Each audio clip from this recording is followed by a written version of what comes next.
The Lallantop show is brought to you by Dukaan. Life होगी आसान जब ऑनलाइन चलेगी दुकान। अभी डाउनलोड करिए खाता बुक का दुकान ऐप और शेयर करिए ये लिस्ट ग्राहकों के साथ व्हाट्सएप पर, जिससे वो अपना ऑर्डर आसानी से आपको भेज सकते हैं। जल्द ही अपनाएं खाता बुक का दुकान ऐप, 100% मुफ्त, सुरक्षित और आसान ऑनलाइन दुकान।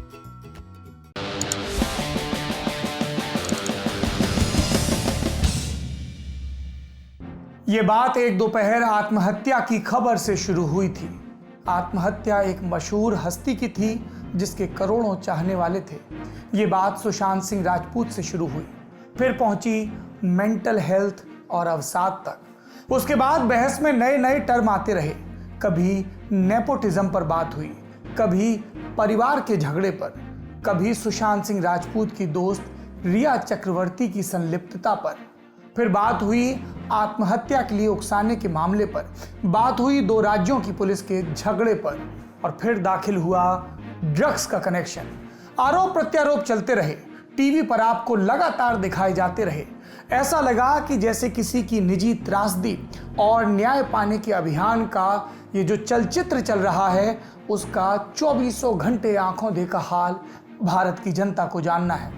जबकि इसी दौरान, इस जरूरी न्यायिक प्रक्रिया के दौरान, हजारों लाखों लोगों को अपना घर छोड़ना पड़ा, करोड़ों लोगों को अपनी नौकरी छोड़नी पड़ी, देश की न्यायपालिका में महत्वपूर्ण मसलों पर बहस हुई, देश की जीडीपी अभूतपूर्व ढंग से जीरो के नीचे गई। लेकिन आज इन सब बहसों पर एक अहम पड़ाव आया है, क्योंकि आज सुशांत सिंह राजपूत की दोस्त रिया चक्रवर्ती को ड्रग्स के मामले में गिरफ्तार कर लिया गया है। मोड़ एक और है जो इससे भी महत्वपूर्ण है, देश की तारीख में दर्ज होगा। हमारी उत्तर की सरहद जुड़ती है चीन से, और चीन के साथ हमारा झगड़ा अब बातचीत, छीना झपटी, धक्का मुक्की से आगे बढ़ गया है, गोलियां चल गई हैं। नमस्कार, सौरभ द्विवेदी नाम है हमारा और आप देखना शुरू कर चुके हैं दी ललन टॉप शो में आज विस्तार से बात करेंगे कि वो कौन सी धाराएं हैं, दफाएं हैं जिसके तहत रिया को गिरफ्तार किया गया और आगे इस केस में क्या हो सकता है। इसके अलावा आपसे बात करेंगे कि कंगना रनौत, एक और एक्ट्रेस, उनके खिलाफ महाराष्ट्र सरकार कौन सी जांच करवा रही है। पबजी खेलने वालों के लिए खुशखबरी है, वो गौर से सुने। और विस्तार से बात होगी लद्दाख में हुई उस घटना की जो 45 साल में कभी नहीं हुई। सीमा पर गोलियां चली, क्या हम युद्ध के करीब हैं? सब पर बात। लेकिन सबसे पहले ये वीडियो देखिए और सोचिए कि जब कोई देश चीन हो जाता है तो जनता का रुख क्या होता है।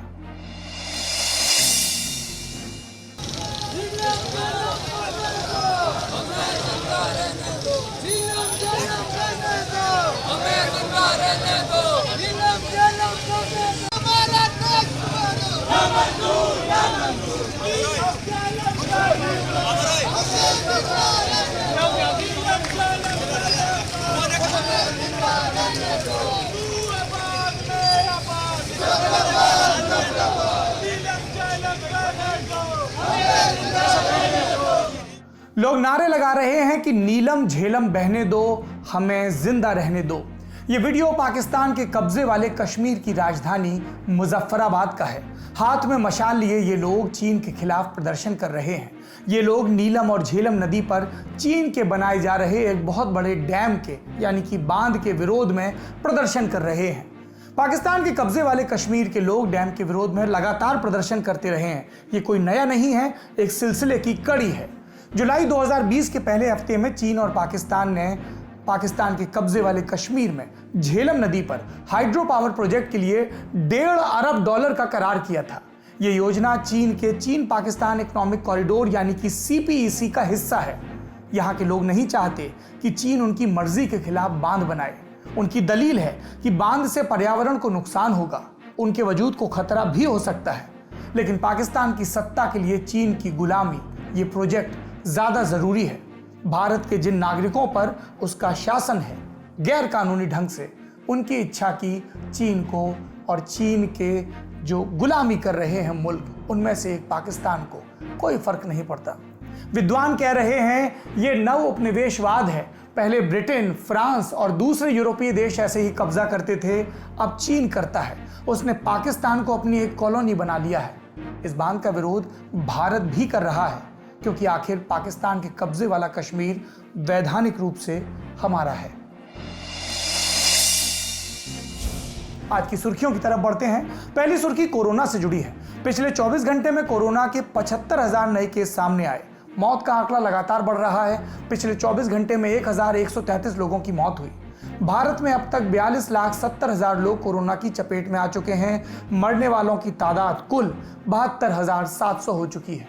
एक अच्छी खबर यह है कि 33 लाख से ज्यादा लोग कोरोना से ठीक भी हो चुके हैं। ICMR, ये एजेंसी जो इन सब चीजों से जुड़ी है, उसके मुताबिक देश में कोरोना की टेस्टिंग का आंकड़ा अब तक 5 करोड़ के पार जा चुका है, यानी 5 करोड़ नागरिकों की टेस्टिंग हो चुकी है। अगली सुर्खी एक एक्ट्रेस से जुड़ी, कंगना रनौत। सोमवार को महाराष्ट्र कांग्रेस ने कंगना रनौत से जुड़े ड्रग लिंक्स की जांच कराने की मांग की। आज महाराष्ट्र सरकार ने जांच के आदेश दे दिए। इसके अलावा बीती शाम कंगना के दफ्तर पर BMC ने छापा मारा। BMC की तरफ से कंगना को नोटिस भी भेजा गया। BMC का कहना है कि कंगना रनौत का ऑफिस अवैध ढंग से बनाया गया है और ऑफिस निर्माण के नियमों का उल्लंघन किया गया है। इधर एक्ट्रेस ने, कंगना रनौत ने ट्वीट कर कहा कि उन्होंने 15 सालों की मेहनत से अपना ऑफिस बनाया, जिसे BMC तोड़ देना चाहता है। हमारे दर्शक जानते हैं, दोनों तरफ से सियासत, दोनों तरफ से बयानबाजी। किसी ने कहा कि असुरक्षित लगता है, क्या ये पाकिस्तान के कब्जे वाला कश्मीर है। किसी ने कहा कि लौट कर मत आइए, किसी ने कहा कि किसी के बाप का है।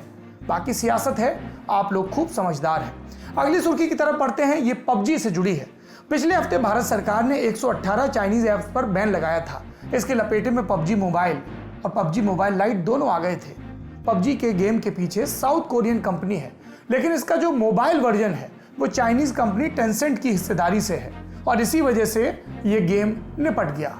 लेकिन अब PUBG कंपनी का, कोरियन कंपनी का कहना है कि हम इस मुसीबत को जड़ से काटने को तैयार हैं।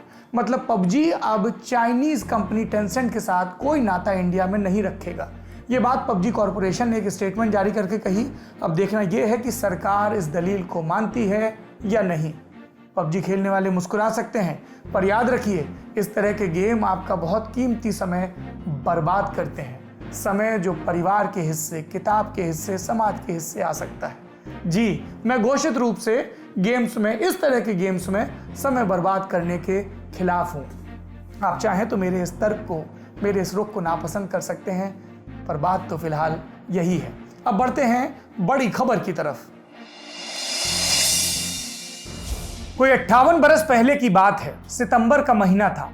लद्दाख की सूखी ऊंची पहाड़ियों में, जहां गर्मी के मौसम में भी ठंड रहती है, वहां सितंबर आते आते ठंड असहनीय हो जाती है।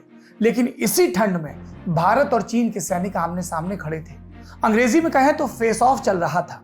फिर अक्टूबर का महीना आया और मौका देखकर चीन ने भारत के सैनिकों पर हमला बोल दिया। हम 1962 के युद्ध की बात कर रहे हैं। चीन ने हमले के लिए अक्टूबर का महीना ही क्यों चुना? क्या इसके पीछे स्ट्रेटजी थी? इस पर बाद में कई रपटें आई। 1964 में अमेरिकी एजेंसी CIA ने एक रिपोर्ट तैयार की जिसका शीर्षक था the Sino Indian border dispute 1961-62। इस रिपोर्ट में लिखा गया कि जब चीन ने देख लिया कि उसका दुश्मन बिल्कुल अकेला है, तब हमला किया। और यहां अकेले के दो मानी थे। एक तो किसी बाहरी देश का सहयोग न मिलना और दूसरा सर्दी की वजह से सरहद पर तैनात जवानों का अकेला पड़ना। सर्दियों में बर्फ गिरने से लद्दाख में सरहद तक के रास्ते कट जाएंगे। चीन ने इसका हिसाब लगा लिया था। युद्ध पर आई और भी कई रपटों में कहा गया कि भारतीय सैनिकों को सर्दी और चीनी सेना दोनों से एक साथ मुकाबला करना पड़ा। यह जिक्र हमने इसलिए किया क्योंकि एक बार फिर सरहद पर ऐसे ही हालात हो रहे हैं जो 1962 वाले युद्ध के बाद कभी नहीं हुए। सितंबर का महीना है, फिर अक्टूबर आएगा। चीन वैसी ही आक्रामकता दिखा रहा है। 45 साल में जो नहीं हुआ अब हो गया। लद्दाख में LAC पर फायरिंग हुई और LAC पर गोली चलने का मतलब बड़ा है। ये उतना सामान्य नहीं है जितना भारत और पाकिस्तान के बीच LOC पर गोली चलने का मतलब है। LOC पर रोजाना सीज फायर का करार टूटता है, गोलीबारी होती है। लेकिन चीन और भारत के सैनिकों में फायरिंग होने का मतलब युद्ध से थोड़ा ही कम है। 15 जून को जब गलवान घाटी में भारत के 20 जवान शहीद हुए, तब भी गोली नहीं चली थी, ऐसी खबरें आई। हमेशा झड़प में दोनों तरफ के सैनिक पत्थर, लाठी, डंडों का, नुकीली चीजों का इस्तेमाल करते रहे। सीमा पर आखिरी दफा गोली चली थी 1975 में। तो अभी वाला झगड़ा 3 महीने से चल रहा है और 7 सितंबर को गोली चल गई। किसने फायरिंग शुरू की, क्यों की? क्या चीन 1962 जैसी तैयारी कर रहा है? तफसील से जानते हैं। सबसे पहले इस नक्शे को थोड़ा गौर से देखिए और भूगोल समझिए। लद्दाख में एलएसी पर पेंगोंग झील है। इसके दक्षिण में चुशूल सेक्टर, थोड़ा दक्षिण पर जाने पर रिजोंग ला है। 29 अगस्त के बाद वाला झगड़ा पेंगोंग झील के दक्षिणी किनारे की तरफ हो रहा है। पहले वाला झगड़ा जो था वो उत्तरी किनारे की तरफ था। बैकग्राउंड ये कि 29-30 अगस्त की दरमियानी रात चीन की सेना ने एलएसी के पार भारत के इलाके में घुसपैठ की कोशिश की। भारत के जवान अलर्ट थे, घुसपैठ नहीं होने दिया और फिर 31 अगस्त को एक बड़े ऑपरेशन में भारत के जवानों ने चुशूल और रेजांग के बीच कई चोटियों पर कब्जा कर लिया, जो रणनीति के लिहाज से बहुत अहम है। इस बात को लेकर भारत और चीन में तनाव चल रहा है। इस पर लगातार ब्रिगेड कमांडर स्तर की बातचीत हो रही है। 7 सितंबर को भी दोनों सेनाओं के बीच ब्रिगेड कमांडर लेवल की बातचीत चल रही थी और ये कहां पर हो रही थी? चुशूल में। चुशूल के पास एलएसी के पार चीन को मोल्दो इलाका है चीन का। यहाँ चुशूल मोल्दो बीपीएम है, यानी बॉर्डर पर्सनल मीटिंग। बीपीएम वो पोस्ट जहां दोनों देशों की सेनाएं बैठक करती हैं। तो हम बता रहे थे आपको कि 7 सितंबर सोमवार को बैठक चल रही थी, पर सूत्रों से जानकारी मिली उसके मुताबिक 6 से 7 बजे के बीच फायरिंग भी हुई। फायरिंग कहां हुई? चुशूल मोल्दो में, जहां बैठक हो रही है उसके दक्षिण में।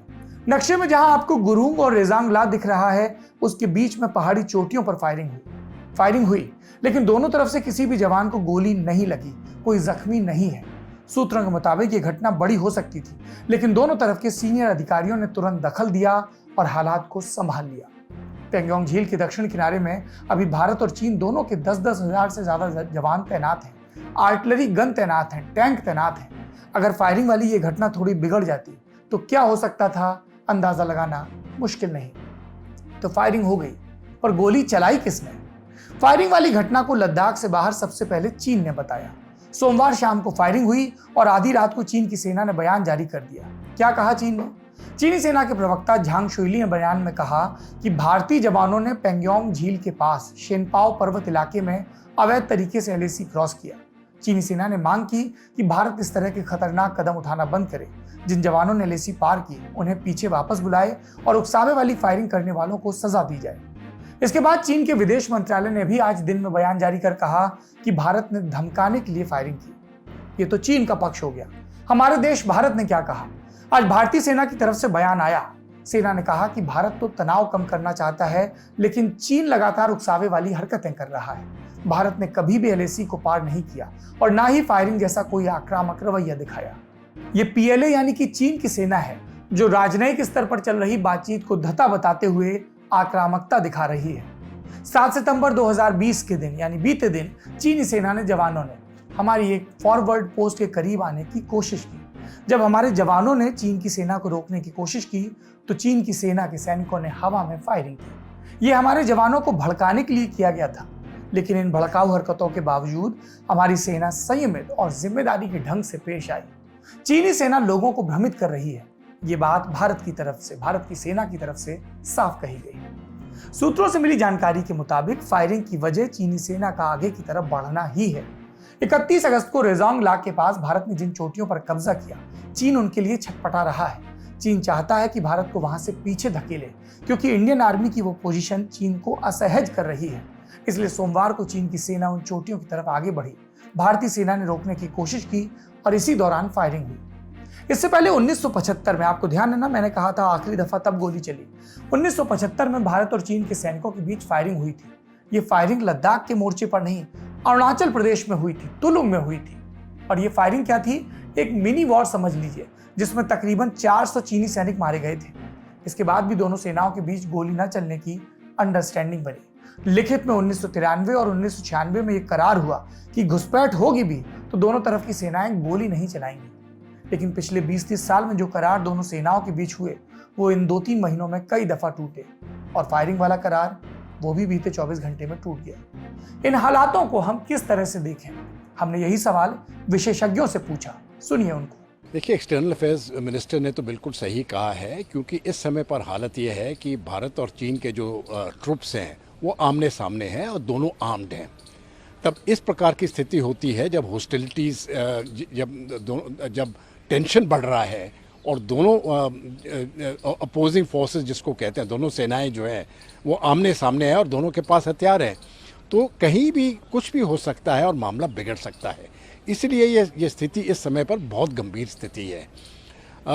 पॉलिटिकल लेवल पर यस, अगर वो दुरुस्त हो जाए तो ठीक है, लेकिन इसको संभालने के लिए मुझे लगता है चीन ने पहल की है और चीन को ही वापस जाना पड़ेगा। प्रॉब्लम चीन ने खड़ा किया है, प्रॉब्लम भारत ने शुरू नहीं किया है, ये चीन ने प्रॉब्लम शुरू किया है।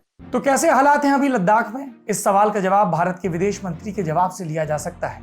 हमारे देश के विदेश मंत्री एस जयशंकर ने कहा, हालात बहुत गंभीर हैं और बातचीत के जरिए इसका रास्ता निकलना चाहिए। एस जयशंकर आज रूस गए हैं। रूस में शंघाई कॉरपोरेशन ऑर्गेनाइजेशन यानी कि एससीओ के विदेश मंत्रियों की 9 और 10 सितंबर को बैठक है। इसमें चीन के विदेश मंत्री भी रहेंगे। हालांकि दोनों देशों के बीच द्विपक्षीय बातचीत होगी या नहीं, ये अभी तय नहीं है। अभी थोड़ी देर पहले अरुणाचल प्रदेश का जिक्र आया था, वहां पर भी झगड़ा हुआ, उसका अपडेट दे देते हैं। अरुणाचल प्रदेश में चीन की सेना ने 5 भारतीयों को अगवा किया। अभी तक उनकी कोई खबर चीन की सेना ने नहीं दी है, लेकिन ये तस्वीर आज हमारी सेना की ईस्टर्न कमांड ने पोस्ट की। साथ में लिखा कि भारतीय सेना ने सद्भावना के तहत चीन को 13 याक और 4 बछड़े लौटाए। ये तस्वीर चीन के उस बयान के बाद आई जिसमें चीन ने अरुणाचल प्रदेश को साउथ तिब्बत का हिस्सा बताया।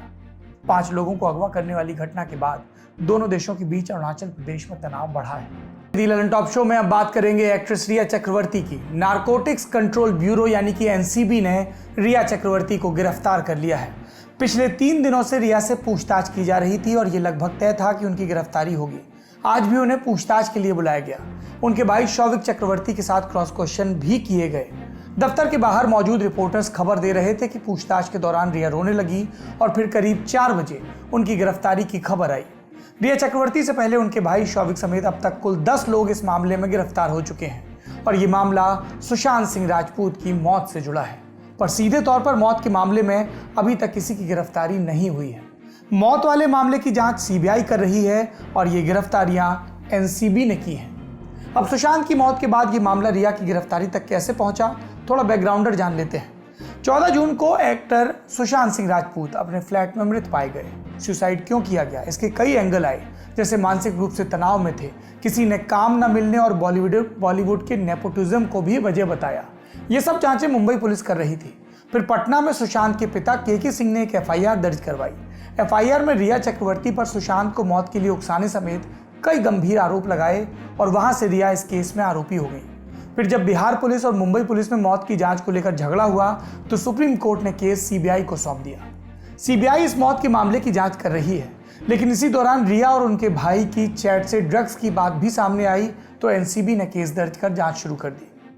आरोपियों की रिमांड के लिए एप्लीकेशन में एनसीबी ने दावा किया कि उसने जांच में पाया कि 17 मार्च को रिया के भाई शौविक के कहने पर बाकी आरोपी सावंत और मिरांडा बांद्रा में जैद से 5 ग्राम कैनबी लेने गए थे। रिमांड अर्जी में यह भी कहा गया कि 17 अप्रैल को रिया और शौविक ने सावंत को माउंट ब्लैंक बिल्डिंग यानी सुशांत के बांद्रा वाले घर के पास कैजान इब्राहिम नाम के व्यक्ति से 10 ग्राम चरस की डिलीवरी को रिसीव करने के लिए भी भेजा था। इसके अलावा शौविक के कहने पर सावंत मई में 50 ग्राम चरस और 100 ग्राम गांजा लाने गया था। आप जानते हैं ये सब मादक पदार्थ हैं, नशे के पदार्थ हैं, प्रतिबंधित पदार्थ हैं। व्हाट्सएप चैट के आधार पर 26 अगस्त को एनसीबी ने रिया के खिलाफ एनडीपीएस एक्ट के तहत एफआईआर दर्ज की। क्या है ये एक्ट? नशीले पदार्थों के सेवन, बेचने और बनाने को लेकर एक कानून। इसका नाम है narcotic drugs and psychotropic substance act 1985। इस नाम में 2 तरह की दवाएं आती हैं, नारकोटिक और साइकोट्रोपिक। इन दवाओं पर कंट्रोल करने वाले कानून को शॉर्ट में कहते हैं एनडीपीएस एक्ट। हिंदी में इसका नाम है स्वापक औषधि और मना प्रभावी अधिनियम 1985।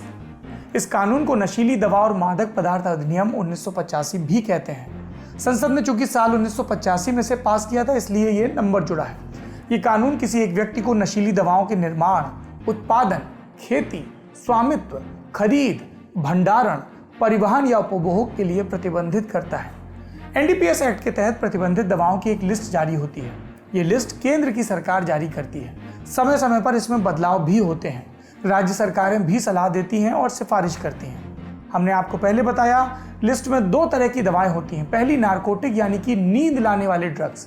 इसमें जो दवाएं आती हैं वो प्राकृतिक होती हैं या फिर प्राकृतिक चीज़ों से बनती हैं, जैसे चरस, गांजा, अफीम, हेरोइन, कोकीन और मॉर्फिन इत्यादि। दूसरा साइकोट्रोपिक यानी कि दिमाग पर असर डालने वाली ड्रग्स। साइकोट्रोपिक में जो दवाएं आती हैं वो केमिकल बेस्ड होती हैं। इन्हें 2-3 तरह के केमिकल को मिलाकर भी बनाया जाता है। इसमें LSD, MMDA, अल्प्राजोलम जैसी दवाइयाँ आती हैं। रिया वाले मामले में मैरिजुआना, LSD और MDMA जैसी नशीली दवाओं की सप्लाई और सेवन करने के मामले में FIR दर्ज की गई है। कितनी सज़ा होगी अगर दोषी पाए गए तो?